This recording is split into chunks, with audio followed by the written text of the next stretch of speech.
Yeah, so most people don't know this that if you paint satin directly on a screeded wall without proper preparation, it will pay. No matter how it look clean at first. So well, in this video I will show you what is wrong and how to achieve a premium finish. So stay tuned to the end. Remember your space, my canvas. It's Temmy Profinish. Every clean premium finish you see here has a story behind it. From rough surfaces to a clam, well detailed design. This is what real transformation looks like.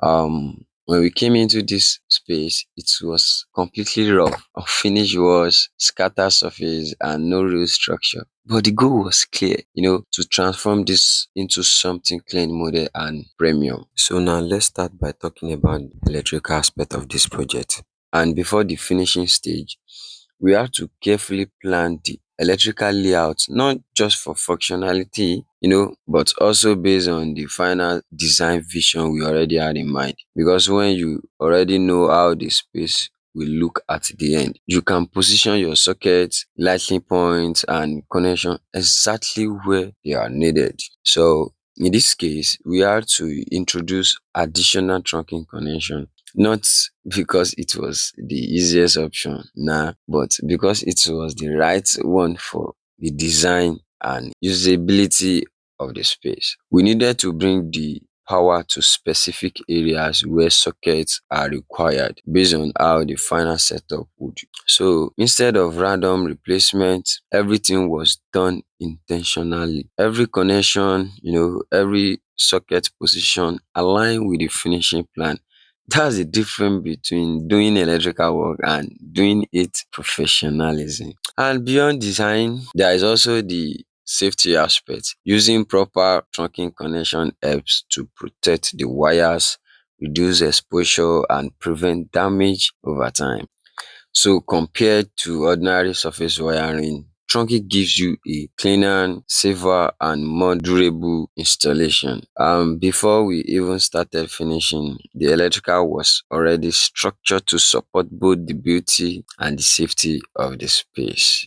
Because in professional finishing, what's behind the wall matters just as much as what you see, especially around the changeover side. Any mistake here can affect both safety and the final result.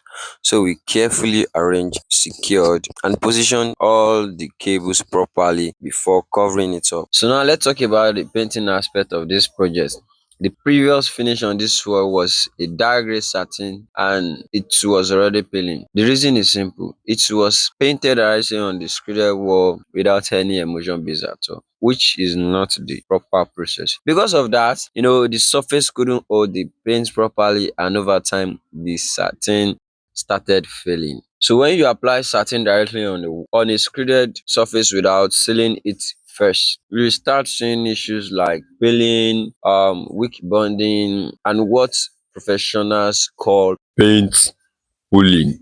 At this point, no matter how many coats you apply, the finish will never come out right, trust me. So before applying any new paint, I had to reinforce the entire surface preparation, and that process took more time because the surface had to be corrected and stabilized properly. Now, ideally, we should go back with an emulsion base, but in this case, we didn't apply it again just to avoid decreasing the client's cost. We worked with an alternative solution through solid surface prep and still achieve a clean and premium result. Yeah.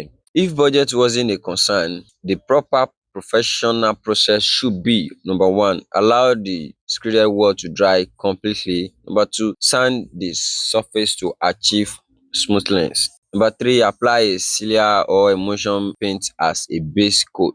Number four, then apply satin paint in multiple coats. This method ensure strong adhesive, smooth finish, no peeling or pulling, long lasting durability. So after reinforcing the surface preparation, we started with a light grey satin paint, applying about 3 coats, allowing proper drying between each layer. It's very important not to waste our paint. That give us a smooth and solid base. The next day, we move into the design phase. We started with the therapy artwork, keeping it simple but clean to match the space. So after that, we moved to the wash and base where we introduced the camo design. Some people actually said it looked a bit scary at first, but that bold looks is what gave the space a unique identity, trust me. And in the end, it made the studio feel more premium and stand out, you know. Then we move into the LED lighting section. I painted it with dark gray satin so it blend perfectly with the camo design and balance the overall look. And finally, we wrapped it up with the brand identity, designing the King Studio logo using satin paint. It was detailed and stressful.